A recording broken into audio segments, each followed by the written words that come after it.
North Pine Middle School was not known for excellence nor for failure, but for being oddly quiet.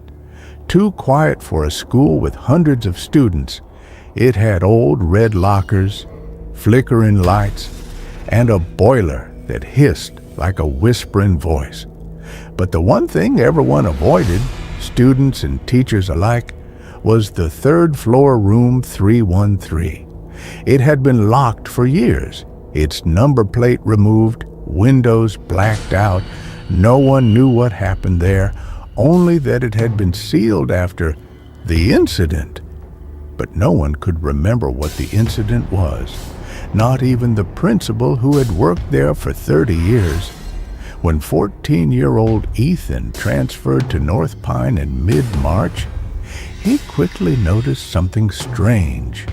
Every hallway was normal except one, the one that ended at a blank wooden door with rusty hinges. He asked his classmates about it, but they changed the subject or acted like they didn't hear him.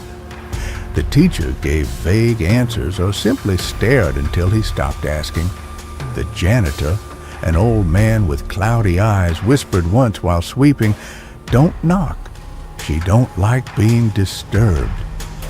That night, Ethan dreamed of the door, of standing before it with a key in his hand. The dream always ended before he could unlock it.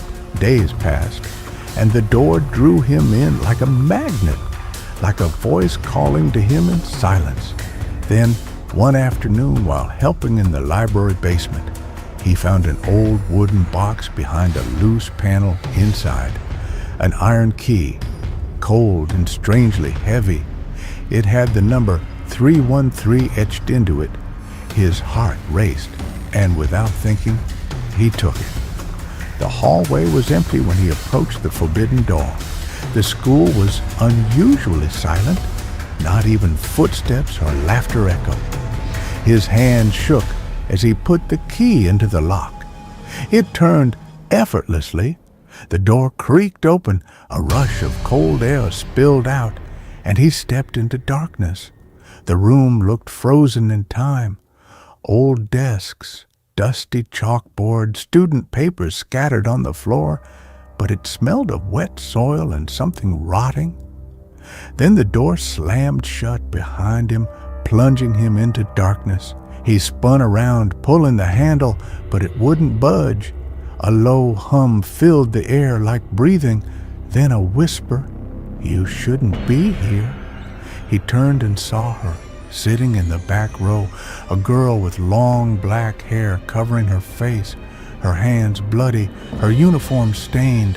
Her eyes, when she looked up, were hollow. "Who are you?" Ethan asked, his voice barely a whisper. She didn't answer, only raised her hand and pointed behind him. He turned slowly and saw the blackboard, words appearing in chalk on their own. "They left me here. I won't be alone again." The temperature dropped, his breath visible, his limbs numb. Shadows moved across the room, though there were no lights, and desks began to shake. The sound of screaming filled the room, hundreds of overlapping voices, male, female, young, old. He dropped to his knees, covering his ears, then silence. Complete, terrifying silence. She was now standing in front of him, inches away, her face inches from his, whispering, "You can take my place." And she smiled, revealing rows of cracked teeth.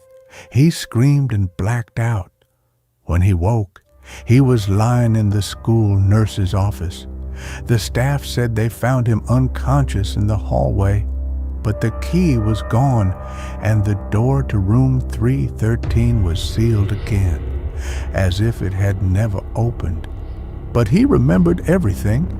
Worse, he felt different, colder, quieter, and each night he dreamt of sitting in that desk, unable to move, watching as someone new unlocked the door, as if he was the girl now, trapped, waiting for someone to switch places again.